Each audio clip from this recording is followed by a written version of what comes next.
Hey guys, let's talk about how you can increase your bone density naturally without medications. Now, I'm going to share a couple of therapies. These are things that I've seen actual objective x-rays, bone scans, that they're extremely effective, what I'm going to share with you.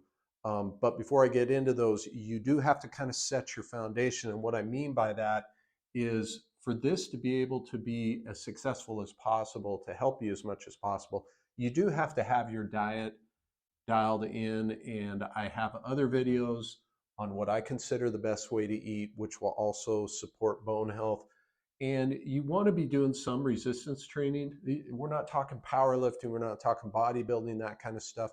Just simple resistance training is sufficient regardless of your age.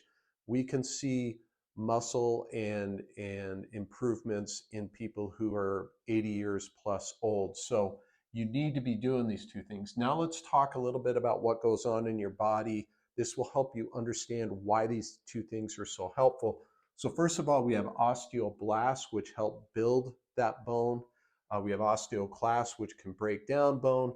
And then we have blood vessels. A lot of people don't realize blood vessels, your bones need blood vessels going to them as well. So if we can have therapies, natural, safe, and effective therapies that can affect these processes, we can see increases in bone density naturally without drugs. And the first one that I have seen very positive results with is PEMF. I've done a number of videos on PEMF. If you're not familiar, it's pulsed electromagnetic field therapy, okay? And basically what's going on is, for example, your cells, all of them are electrical in nature. When your doctor wants to measure your heart, he'll look at your EKG. That's a measure of the electric current through the heart. EEG is in the brain. It'll measure electrical activity in the brain. So all your cells are electrical. But over time, we can essentially lose that charge. When that happens, you have voltage gated channels on the outsides of your cell that require a certain voltage to open and let nutrients in, to let toxic metabolites, so forth, out. So we need that electrical gradient, and pulse PEMF allows you to have that happen. Now, what we see specifically with PMF therapy is we can see an increase in osteoblast formation, so you will build more bone. It helps regulate the breakdown of bone with the osteoclast. And we have a process going on called angiogenesis, which is essentially the building of new blood vessels to that bone area. So I've seen bone density scans that are literally at the top of the chart for people who use PEMF therapy on a regular basis. It's not a one and done thing. I want to stress that this is something you have to do on a regular basis. But I've seen very positive results with PEMF therapy.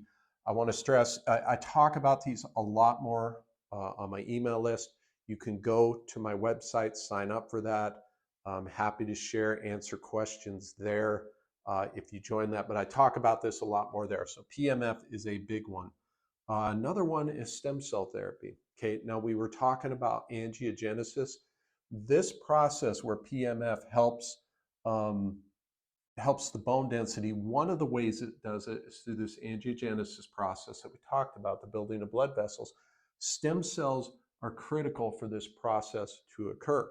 So I've seen x-rays of people who've done stem cell therapy where you can literally see, I don't want to call it hollowed out bone, but they clearly have some osteoporosis going on, and it fills in after a stem cell therapy. That's not saying it's always going to happen, but I have seen x-rays and the objective evidence for it. And that's because particular types of stem cell therapy, not all of them, and again, I talk about this more on my website, particular types of stem cell therapy, they direct that entire angiogenesis process. So it's critical to bone formation, to bone health. So the thing I really like about PMF and stem cell therapy is it's safe, and it works for many different things, not just bone health. But if I had a loved one, or if I myself was suffering with bone density concerns or issues, these would be the two things that I would turn to. So Let me know in the comments if you want me to cover other subjects, if you have any experience with these. I really value your guys' feedback because other people that watch this video likely have same questions, and it's great to learn from people who have actually done this. So I hope this video was helpful, you guys. I will see you in the next one. Thanks.